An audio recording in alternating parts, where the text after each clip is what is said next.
The views and comments expressed on the following radio program by its hosts and their guests do not necessarily reflect the views of RMCOnAir.com or its affiliates. Listener discretion is advised.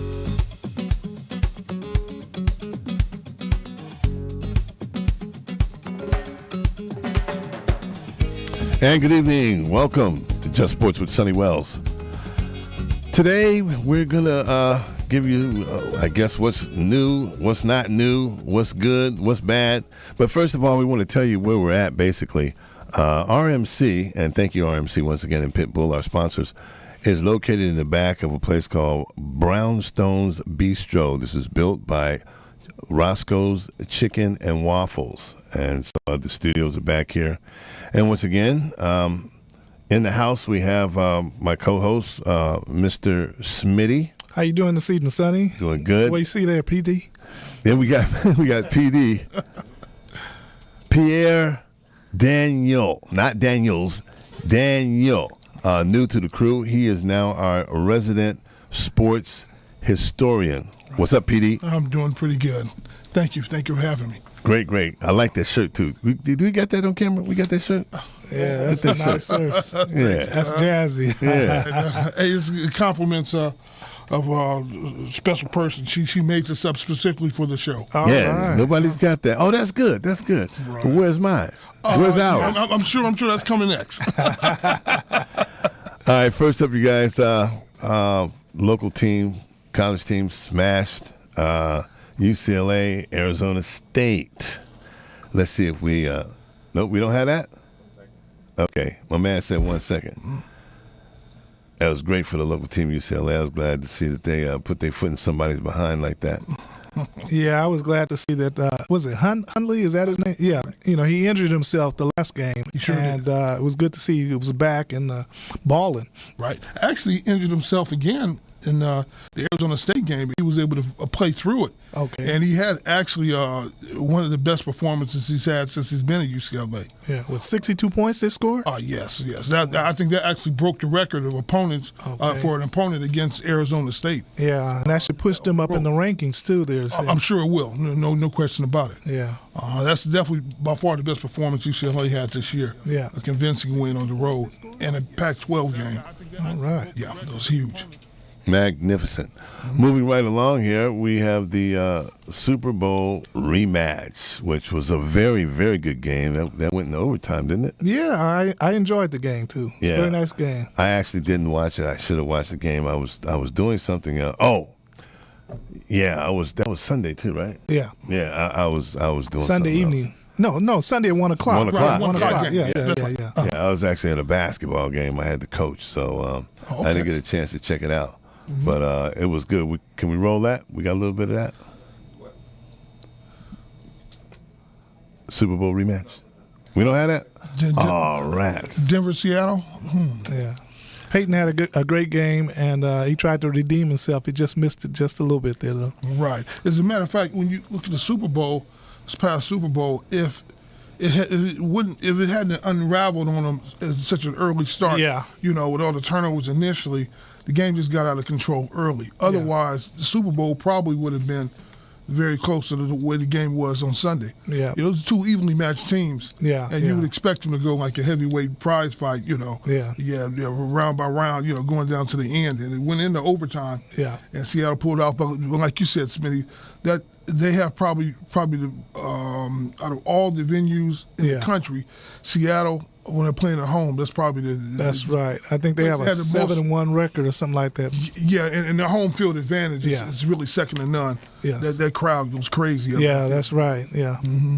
So next up, we talked about it last week, and it's still kind of hovering around the Ray Rice issue. Yeah, that's turned into a real soap opera. I read that law enforcement said that they sent a video over to a gentleman by the name of Jeffrey. I can't think of a first name, but turns out there are two Jeffreys that work there.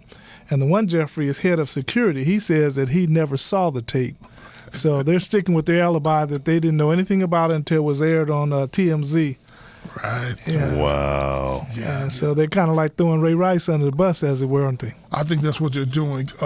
Again, I mean, it looks like there's a major cover-up there. Yeah. And the cover-up generally start from the top. Yeah. That's the reason why a lot of people are really focusing on the commissioner, looking for his leadership and guidance through this difficult ordeal situation. But it looks like every step of the way, every turn, it seems like there's one excuse after another. Yeah. And so we're trying to get to the bottom of it now. But in the meantime, like you said, Smitty, it seems like it's just a soap opera. Yeah. An ongoing soap opera. And I really feel for Ray Rice from the standpoint that, again, he went to the judicial system, civil authorities, that is, and they meted out a punishment to him.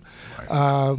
The commissioner had meted out punishment, and now he finds himself, not able to play, although it is pending, the Players Association Right, appeal. but like you said, it's definitely double jeopardy. I mean, again, we're not talking about a court of law here, so the NFL can pretty much do what they want. But in the court of public opinion, his sentence was just too light. However, that's what they gave him, and they thought they wouldn't even have to deal with this situation anymore. Yeah. I'm sure that's the way the NFL was initially looking at it. Yeah. And then because it's still here, the National League thought they had to come down with a heavier sentence. Yeah, that's punishment. TMZ. Yeah.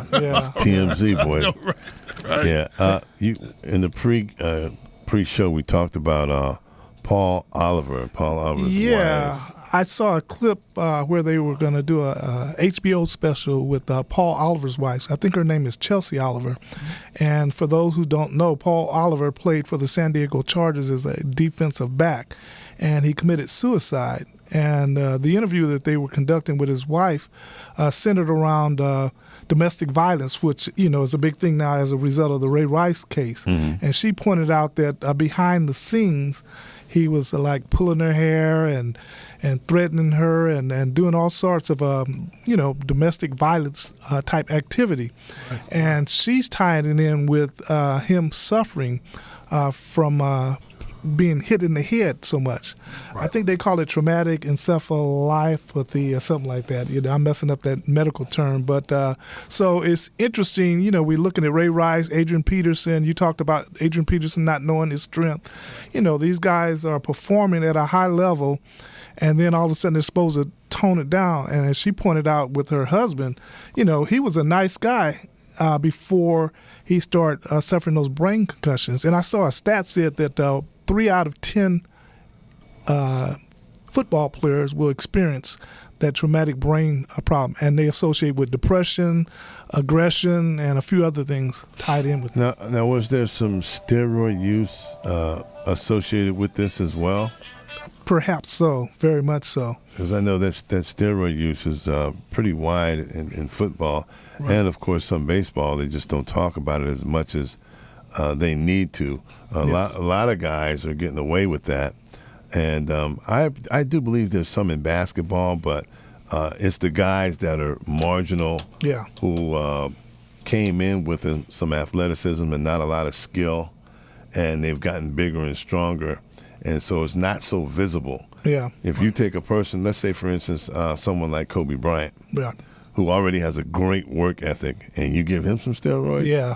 Oh, Lord, it's going to be crazy. But, getting back to the football, was Oliver involved with any steroids, do you know? Well, they didn't really talk about that in the article, and she didn't really talk about it. She just talked about there was a noticeable change in his behavior as a result of the constant being hit, the trauma to his brain.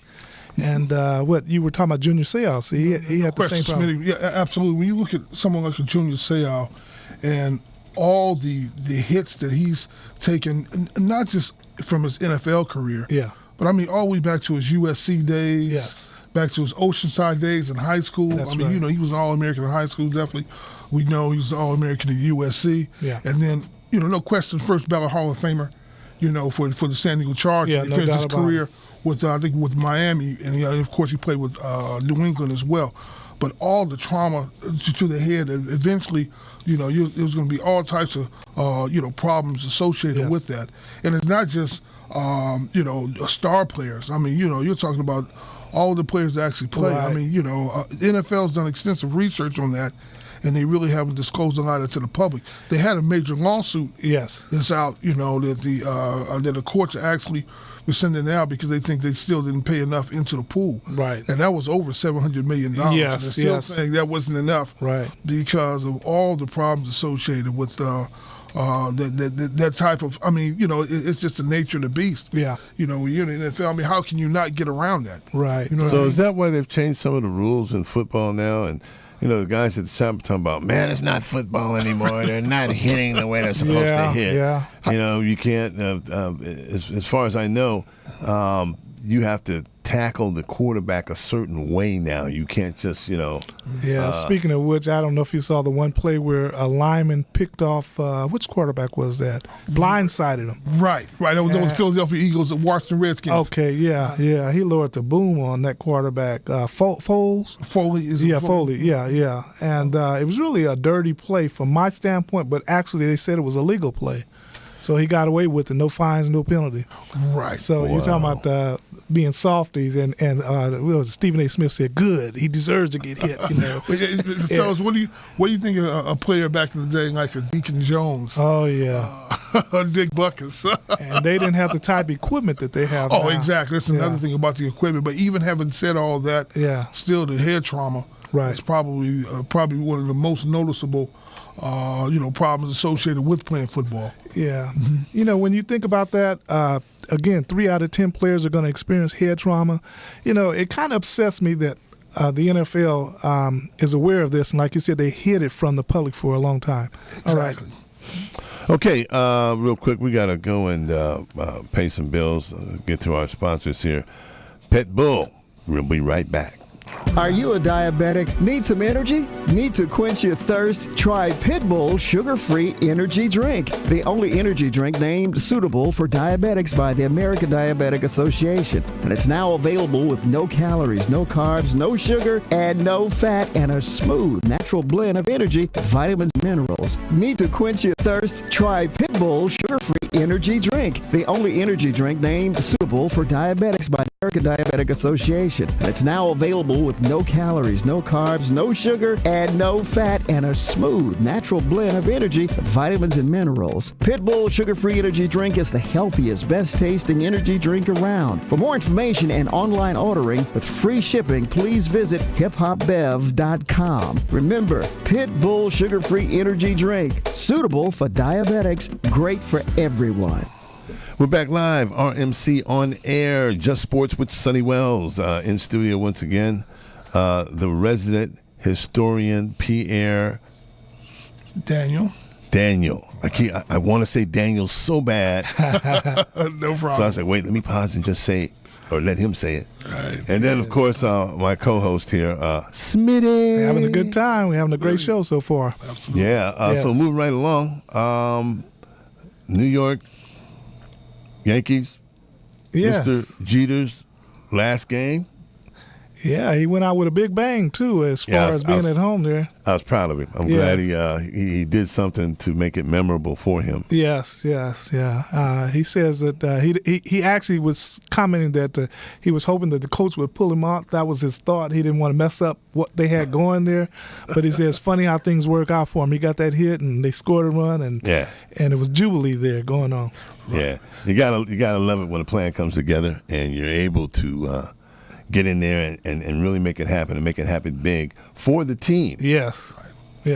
Well, how about our LA teams? Well, absolutely. I think both teams are definitely the favorites to actually not only make it to the World Series, but if both of them make it, then one will certainly actually win it. We're looking for a freeway perspective. Hopefully we can make it to a freeway World Series. That's what definitely the Southern California area is looking forward to. And I think both teams have an excellent chance. Yeah, I think I jumped the gun there. You're going to show a clip from... Yeah, we can do that. We can go right back. We do what we want here. There we go. It's just sports. Thank you, Sonny. I appreciate that. Relax. Don't get all tight. Game at Yankee Stadium last night, and what a way to go out. Dramatic hit, bottom of the ninth to win it. ABC's Ron Claiborne was there. He's now here to tell us all about it. Good morning, Ron. Hey, good morning to you, Robin. It really was amazing. I've been to hundreds of games, baseball, football, basketball, but for human drama, I've never seen anything like what happened last night in the Bronx, just days from the end of his long and great career. Derek Jeter getting it done one more time. Where fantasy becomes reality. It was like a page from a Hollywood script, only this was real life. And that brings up Jeter. Bottom of the ninth, tied score, Derek Jeter at bat for the last time at Yankee Stadium. It was one for the ages. Richardson is safe. Derek Jeter has his final game with a walk-off single. One of the most memorable and emotional moments in sports history. A dazzling home field finale to a dazzling 20-year career. And what was going through your mind as he stepped into that batter's box one last time? Don't cry. To be honest with you, I don't know how I played this game. I was all messed up.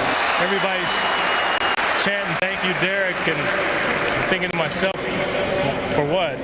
You know, I'm just trying to do my job, so thank you guys. Jeter's energy, his final push for his team and his fans, obvious from his first at-bat Thursday night, smacking a double off the left field wall, just inches from a home run. Goes, on his drill deep to left field, going back to Asa, still back, it's off the wall. After that, play after play until those ninth inning heroics. His family cheering him on, along with a legion of fans watching him from the stands and beyond. If I'm going to be honest with you, these last few weeks have gotten tougher and tougher. I try not to think about it, but it was very, very difficult, but it's all worthwhile. Now 40 and a shadow of the player he once was, Jeter is calling it quits. I've lived a dream. I mean, this is, you know, since I was 4 or 5 years old, and you know, part of that dream is over now. But even in his twilight, he could still conjure the old magic, like he did oh so gloriously last night. And when Derek Jeter knocked in that run, Yankee Stadium, it just erupted. People were jumping up and down, slapping five, kissing, hugging, crying even. It was really an amazing moment. But that's not the end yet for Derek Jeter. The Yankees play 3 more games on the road at Fenway Park in Boston. He says he'll play in at least 1, maybe 2 of those games. It's going to be hard to match what happened last night. That was incredible. About that, his whole entire life, and every kid goes up. Great story, great ending to a great career for a great man. Yes. Let's move along. You guys are like, yeah, you want me to take this here? Yeah. Well, and I haven't seen anything. And were we able to pull up anything on LeBron's hairpiece? Oh, okay. Oh, Google it, y'all. But anyway, I'm pretty sure the only thing he could do was to, help that receding hairline from moving back any further than it's already moved. A lot of people want to, they want to say, hey, your barber's jacking you up, man. He's moving hairline back. But people with a lot of testosterone, that's part of what happens. The baldness story goes like this, and you guys may or may not know anything about that. But people who are bald, it comes from their mother's side of the family. There's a male hormone called testosterone, which is a derivative of testosterone. When you mix that with the sudoriferous and sebaceous glands, it kills the papillae. Okay. And so that's what you're experiencing when, you have a person who has bald, like me. It's hereditary. It's hereditary from the mother's side. Okay. Yeah. And there's not the only thing that they have you do, and all the products that are out there, including products that you have, Smitty, are associated with washing your hair. And you're washing out those 3 components that I mentioned a little earlier. Testosterone, the sudoriferous and sebaceous glands, which are the oil and sweat glands, that builds up a sebum and kills the papillae. The little white thing you pull out, it kills that. So if you have a person, my instructor years ago when I was in the barbering apprentice program said he had 2 sons. One listened to him and one didn't. And one washed his hair every day. Yeah. The other one didn't. And the other one, stuff fell out and hit the ground. So the testosterone that's in this guy, is causing him to be bald, and he's just saving it by, they have different techniques now. I don't know about those techniques. Okay. But he's probably stopped. First thing you do is stop that hairline from moving back here. so you don't look like Stephen A. Smith. Sorry, sorry, Stephen. Sorry, you're still my boy. Sorry. Yeah. But moving right along, today was Media Day in the NBA. Yes. Were we able to get anything on that? Oh man. Well, I'm looking forward to the Lakers doing well, along with the Clippers doing well. The Lakers, their time management of their key players is going to be different from the way they've had it in the previous years. Yeah. And that's going to be a tribute to Byron Scott being able to facilitate that. Yes. What's the guard's name? The white boy? Steve Nash. Mr. Nash. Of course, Kobe. And they just got someone else, too, didn't they? Let me look at my notes here. Who'd they get? The guard from Houston. The point guard from Houston, Ronnie Price. No, not okay. You're referring to him. Yeah, correct. But the Asian. Oh yeah. I keep forgetting about him. See, that shows you where he is on my list here. Jeremy Lin. Yeah. Right. Okay. Well, they've got you have a starting five, and then you have your backups, and now the backups are going to be the ones that come in and kind of even it out for the starting five. Yeah. And they haven't had that before. They kept. Last year, why would you take Kobe Bryant and have him at the point toward the end of his career? He works like that. Yeah. But you can't have a guy like that at that age doing that the whole season. Well, I read an article where they said Kobe's going to have the ball a lot. But directing things. He'll be facilitating. I agree with you. Yeah. He won't be just. He can get his whenever he needs it. Yeah. I was looking at some highlights of Wesley Johnson, and they were talking about he shot 42% from the three-point area. So that's impressive. That's good. That's good. He had several steals per game, and also was one other category where it was three areas where he stood out.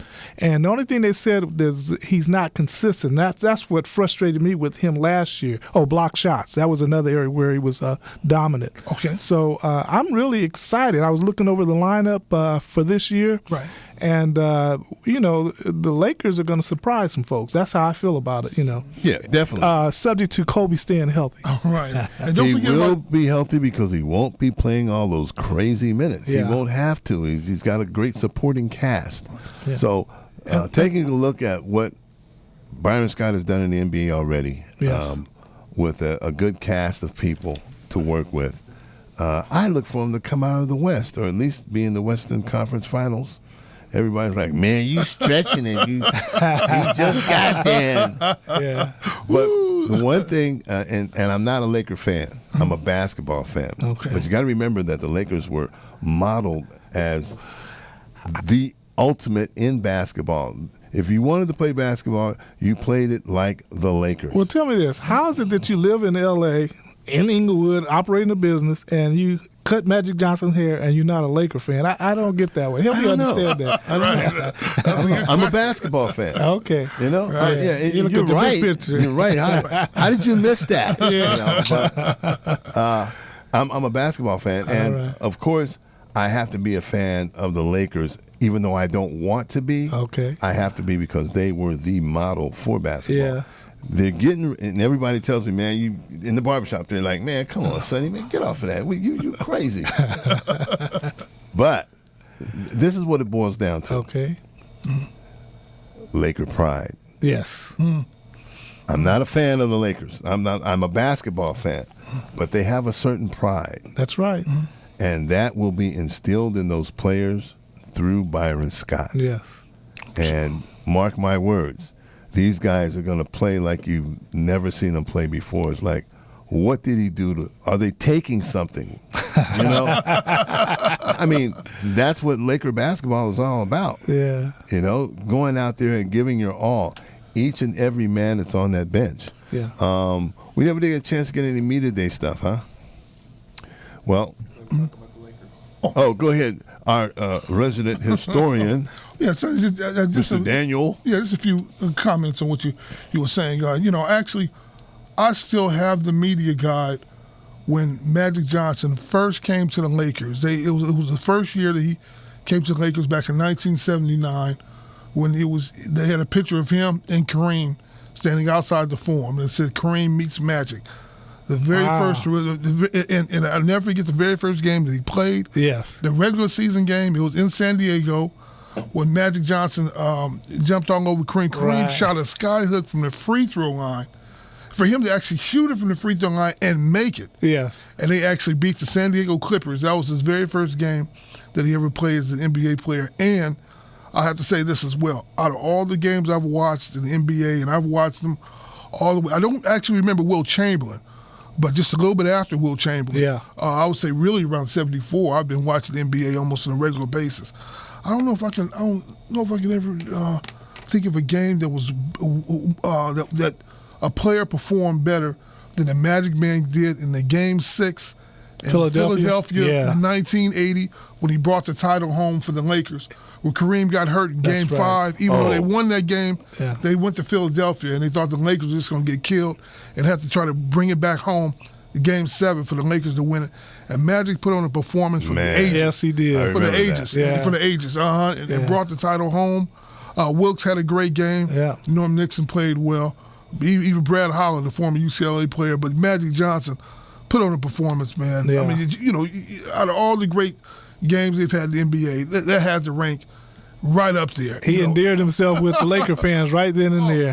His name was all over. Was golden. Right. Remember, he had just won the championship in the NCAA with Michigan State the previous year. Yeah. So, and from that point forward, the Magic Man was just legendary. You know? And he stayed true to form all the way up until he retired. Let's not forget about the Clippers. Oh, let's not forget about the Clippers. The Clippers. So the controversy marred their team, and they weren't able to focus, I believe. That's right. But now it's totally different. They got a new, exciting owner. Yeah. This guy is, I saw a couple of clips on him, and he's, right in there. Older guy, keeps himself in good physical condition, and he's right there with the guys and ready for them to go. So I don't know what changes they've made yet. I'll find out soon, and we'll talk about it here on Just Sports.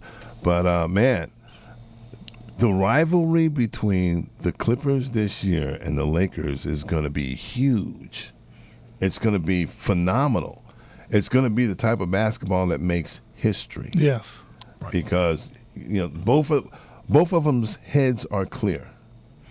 Basketball is a funny sport from the standpoint of it's more about what's upstairs, mental, than it is the physicality. Because all of those guys are strong as hell. I mean, they're really good core strength. They look like they eat bricks for breakfast, and they're just phenomenally strong. Yeah.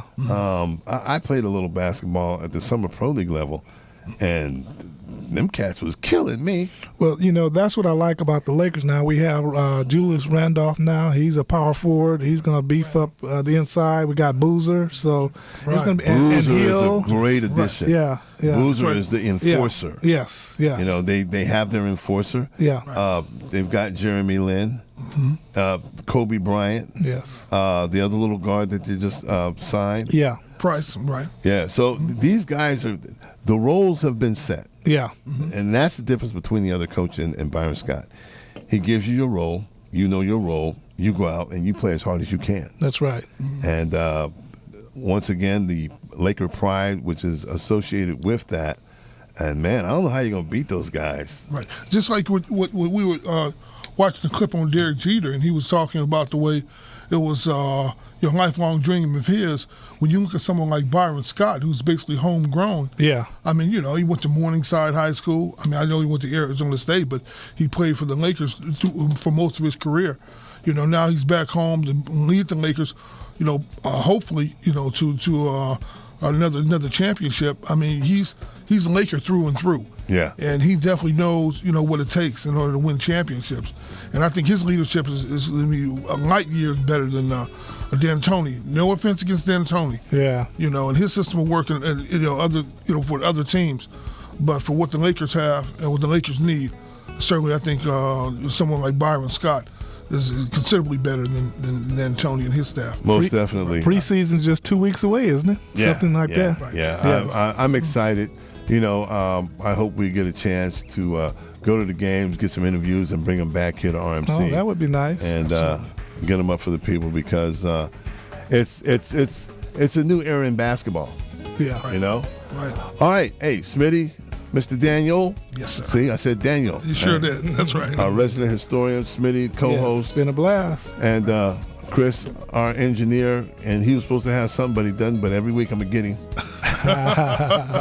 Thanks for watching Just Sports. Sonny Wells, we out.